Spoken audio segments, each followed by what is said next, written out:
ladies and gentlemen, boys and girls, how are you? Cricket and much mower मध्ये आपलं स्वागत. तर मंडळी, आता प्लेऑफपर्यंत आपण येऊन पोहोचलो IPLच्या.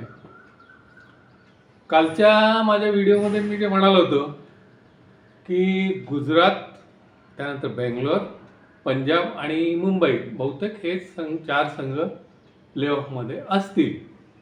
पण काल पिक्चर काहीच क्लिअर नव्हतं. एकही संघ प्लेऑफपर्यंत पोहोचलेला नव्हता.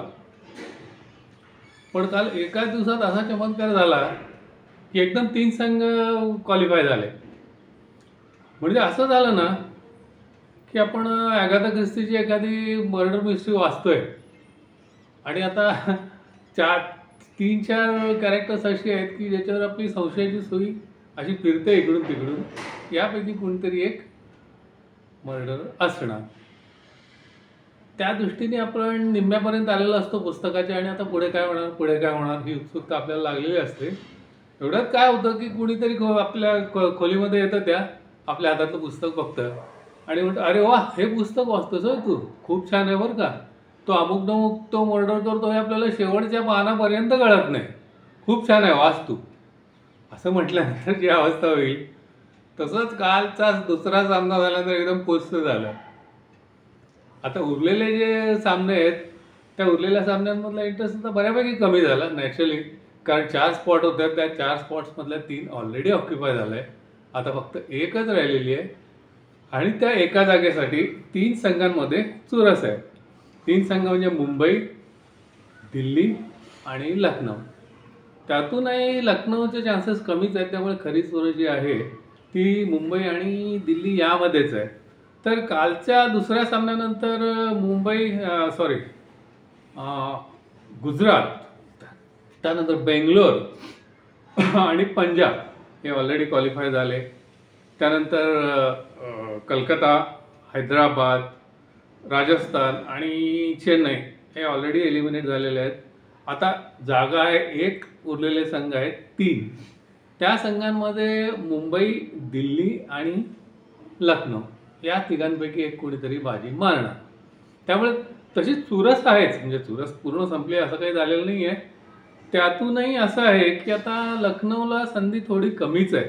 कारण असं आहे की लखनौचे 3 सामने जरी शिल्लक असले तरी त्यांचे आत्ता गुण आहेत 10. म्हणजे काय होईल, ते 3 सामने जर लखनौ जिंकले तरी त्यांचे गुण होतील 16 आणि 16 गुणांसहित सुद्धा जर पहिल्या 4 मध्ये येत असेल तर नेट रन रेट वगैरेचे प्रश्न येतात. मग आता खरी चुरस जी आहे ती 14 गुण मुंबईचे, 13 गुण दिल्लीचे, दोघांचेही 2-2 सामने शिल्लक आहेत. आता असं होणार आहे ना की 21 तारखेला जो सामना होणार आहे दिल्ली आणि मुंबई, तो खऱ्या अर्थाने सेमीफायनलला असणार आहे. मुंबईत होणारा सामना, तो सामना जो संघ जिंकेल तो आता सेमीफायनल क्वालिफाय प्लेऑफसाठी क्वालिफाय होणार, हे जवळजवळ निश्चित झालेलं आहे. तर कालचे जे 2 सामने झाले ना, पहिला सामना म्हणजे पंजाब विरुद्ध राजस्थान आणि दुसरा सामना म्हणजे दिल्ली विरुद्ध गुजरात. त्या सामन्यामध्ये रिझल्ट जर टर्न झाले असते ना तर ही उत्सुकता अजून कायम राहिली असती. म्हणजे आज सुद्धा फक्त बेंगलोर क्वालिफाय झालेलं आहे, बाकी कोणीही क्वालिफाय झालेलं नाही, अशी परिस्थिती असली असती. पण कालचा सामना पंजाबने जिंकला, गुजरातने जिंकला. गुजरात सामना जिंकल्यानंतर सगळं त्याच्यातलं हे संपूनच गेलं, 3 जागा फिक्स झाल्या. तर पहिल्या सामन्याचा जर विचार करायचा झाला, पंजाब आणि दुपारचा सामना पंजाब आणि राजस्थान. पंजाबने टॉस जिंकला, श्रेयसनी पहिल्यांदा बॅटिंग घ्यायचा निर्णय घेतला. एवढ्या खरं म्हणजे स्कॉचिंग हिट होती तो निर्णय, तसा म्हणजे ठीक आहे. पण आता आणि असं होत होतं ना की आजपर्यंत पंजाबची जी आघाडीची फळी होती ती सगळं काम करून जायची. तो आर्य, त्यानंतर सिमरन सिंग आणि श्रेयस हे तिघेच बल्क ऑफ द स्कोअर करायचे. या केपेला असं झालं की आघाडीची फळी साफ कोसळली. म्हणजे पंजाबची मिडल ऑर्डर आणि लोअर मिडल ऑर्डर कधी कसोटीला लागली नव्हती, ती आज लागली. एका दृष्टीने हे बरंच झालं. त्यामुळे असं झालं की ती मिडल ऑर्डरसुद्धा आज परीक्षेमध्ये पास झाली. आता असं झालं की हे जरी लवकर, एक वेळ अशी परिस्थिती होती 4थ्या ओव्हरला की पंजाबचे 34 धावा होत्या आणि पहिले त्याचे जे भरवशाचे फलंदाज आहेत ते तिघही बाद झाले होते. त्यानंतर मात्र असं झालं की मग पुढे डाव सावरला. त्याच्यामध्ये वडेरांची मोठी कामगिरी झाली काल, त्याच्या 70 धावा. त्यानंतर खाली शशांकच्या 61 धावा आणि श्रेयसनी पण चांगल्या धावा काढल्या, 31 धावा. ह्याच्यामुळे असं झालं की निर्धारित 20 ओव्हर्समध्ये 219 पर्यंत धावसंख्या पोहोचली आणि 219 ही धावसंख्या तशी चांगली होती, म्हणजे मॅच विनिंग धावसंख्या होती.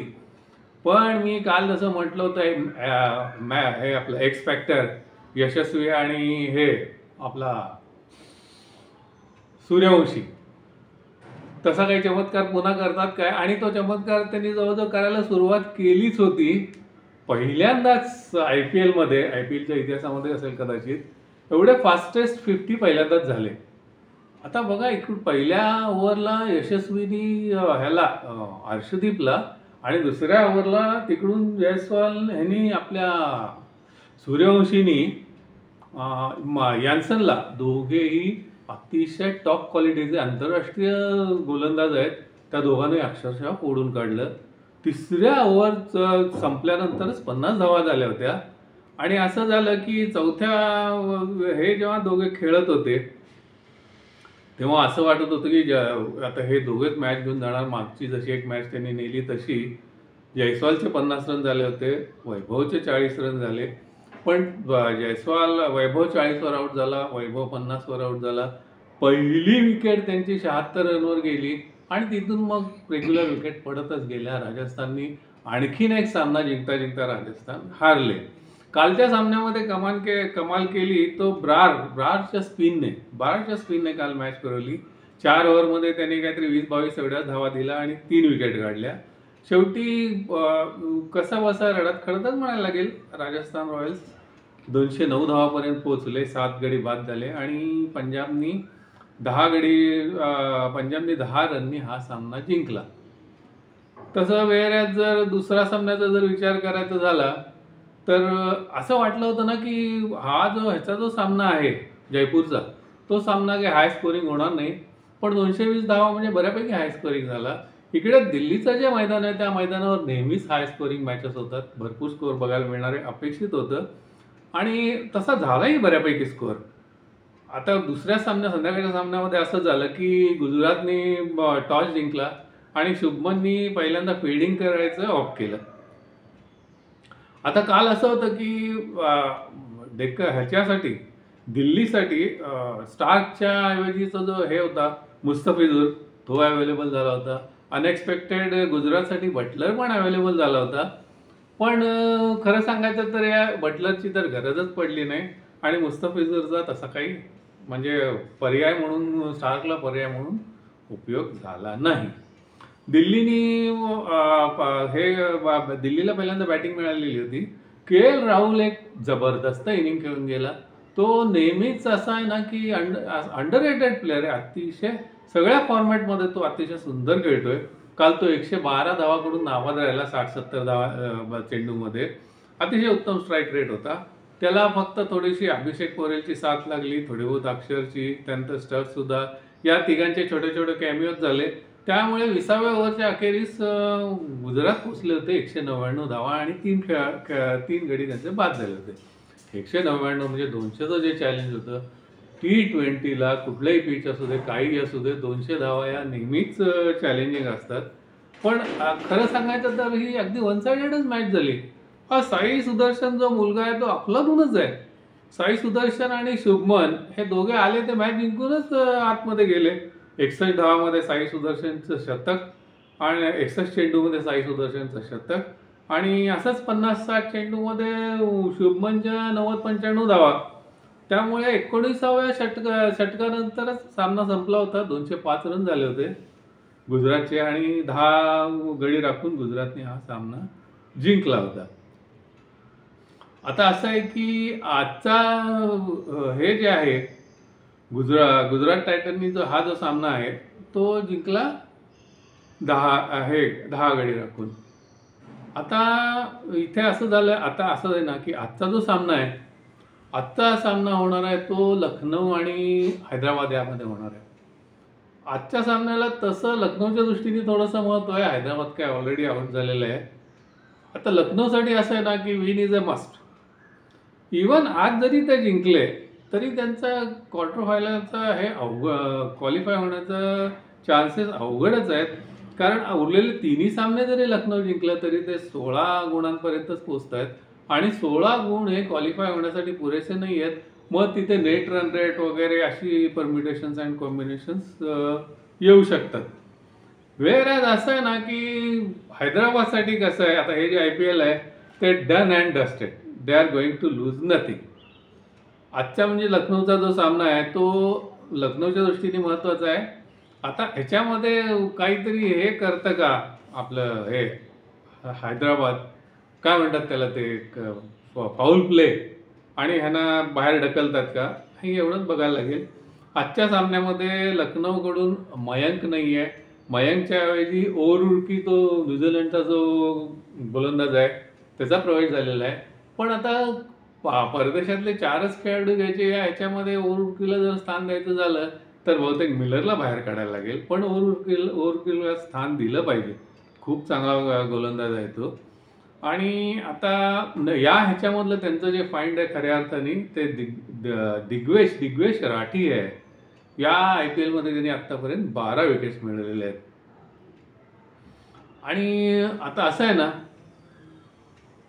ह्याचा जो सामना आहे गुजरात टायटन्सचा आजचा जर विचार केला, गुजरात टायटन नाही, लखनौ सुपर जायंटचा जर आजचा विचार केला तर लखनौकडून मार्श आहे, पुरन आहे, मार्क्रम आहे. पंतचा काही खेळ होत नाही आहे, पण पंतसुद्धा एका दिवशी खेळून गेला तर खेळून जाऊ शकतो. ह्यांची फलंदाजी कशी होते. त्यानंतर बिश्नोई तर या IPL मध्ये फेल गेला असंच म्हणायला लागेल.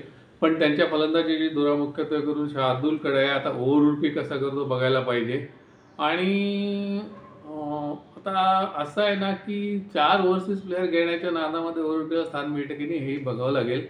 बघूया हे सगळेजण कसं परफॉर्म करतात. तर इकडे हैदराबादचा जर विचार केला तर हैदराबादकडे हेड जो आहे, हेड कोविड आहे, हेड कोविडमुळे तो बाहेर आहे. त्यामुळे हेडचं पार्टिसिपेशन ऐन वेळेला ठरेल. आज तो खेळतो की नाही हे सामना सुरू व्हायच्या आधी कळेल. तसंच पण हैदराबादकडून नेहमीप्रमाणे अभिषेक आहे, खेळला तर हेड अभिषेक शर्मा आहे, त्यानंतर ईशान किशन आहे, तसंच क्लासेन पण आहे. ह्या सगळ्यांच्या फलंदाजीमुळे हैदराबादची फलंदाजी नेहमीच मजबूत आहे. आणि बॉलिंगचा जर विचार केला तर हैदराबादकडे कमिन्स आहे, त्यानंतर हर्षल आहे आणि ह्याच्याकडे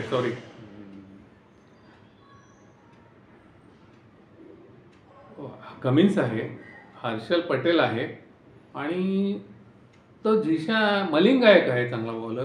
तो झिशान अन्सारी जो आहे तो फक्त पहिल्या सामन्यामध्ये चालला पण काय पुढे फारसा चालला नाही. तो काय करतो बघायला पाहिजे. त्यामुळे कसं जरी झालं तरी क्रिकेटचा सामना आहे. त्यामुळे लखनौ विरुद्ध हैदराबाद हा सामना सुद्धा चुरशीचाच होईल. लखनौ जर जिंकला तर त्याला थोडीशी संधी आहे. हैदराबाद जिंकलं तर लखनौचं हे स्पॉईल होईल. डन अँड डस्टेड लखनौसाठी सुद्धा. पण आता खरी जी मजा आहे ती आता बाकीच्या सामन्यांमध्ये एवढी काही विशेष चुरस नाही आहे.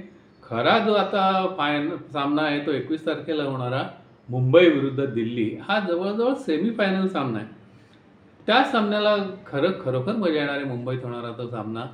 तर मंडळी आजचा सामना तर बघूच या, पण आता खरी उत्सुकता आहे ती मुंबई आणि दिल्ली या सामन्यामध्ये.